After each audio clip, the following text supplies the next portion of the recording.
पेजारी नाका ते दिवलांपर्यंतचा परिसर पाण्याखाली गेला असून या ठिकाणी उद्या भराव टाकल्यास पेजारी आणि चरी गावांमध्ये गंभीर पूरस्थिती निर्माण होण्याची शक्यता आहे, असा इशारा पंडित शेठ पाटील यांनी दिलाय।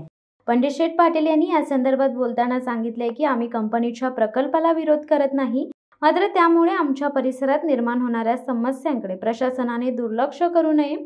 पाणी साचल्यामुळे नागरिकांचे जनजीवन विस्कळीत झाले। जर भराव टाकला गेला तर पाण्याचा निचरा थांबून दोन्ही गावात पाणी घुसण्याची शक्यता आहे। या पार्श्वभूमीवर पंडित शेठ यांनी तहसीलदार यांना आवाहन केले की त्यांनी स्थानिक लोकप्रतिनिधींची तात्काळ बैठक बोलावून या समस्येचा स्थायी तोडगा काढावा। शासनाने विकास कामे करताना स्थानिकांचा विचार करणे गरजेचे आहे। आमच्या समस्या दूर केल्याशिवाय प्रकल्प पुढे नेऊ नये अशी स्पष्ट भूमिका त्यांनी मांडली। सध्या पावसाळ्याची तीव्रता वाढत असल्याने परिसरातील नागरिकांमध्ये भीतीचे वातावरण आहे, त्यामुळे प्रशासनाने तातडीने उपाययोजना कराव्यात अशी मागणी ग्रामस्थांनी केली आहे। शहापूरचा प्रकल्प हा रस्ता MIDC कडे हँडओव्हर केलाय बांधकाम खात्याने। तर पेजारी नाक्यापासून तर ते दिवलांपर्यंत पाणी जायचा मार्गच बंद झालाय।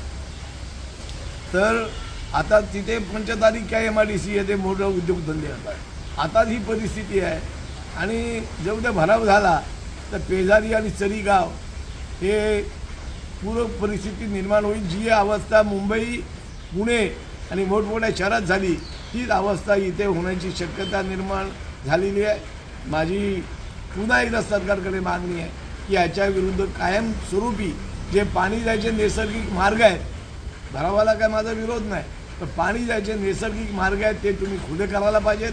त्याच्यासाठी तहसीलदार अलिबाग यांनी त्याच्यावर नियंत्रण ठेवलं पाहिजे, त्याचा आढावा घेतला पाहिजे। आज काल पाऊस पडला ना, आपत्ती व्यवस्थापनची बैठक, आणि बैठक ही पूर्वतयारीची पाहिजे, सगळ्या लोकप्रतिनिधींना विश्वासात घेऊन करायला पाहिजे। तसं न होता आणि अधिकाऱ्यांवरती कारवाई करून फायदा काय? अधिकारी त्यांना मदत करणं की त्यांच्यावर कारवाई होणार? घटना जी घडते ती काय कोणाला सांगून होत नाही।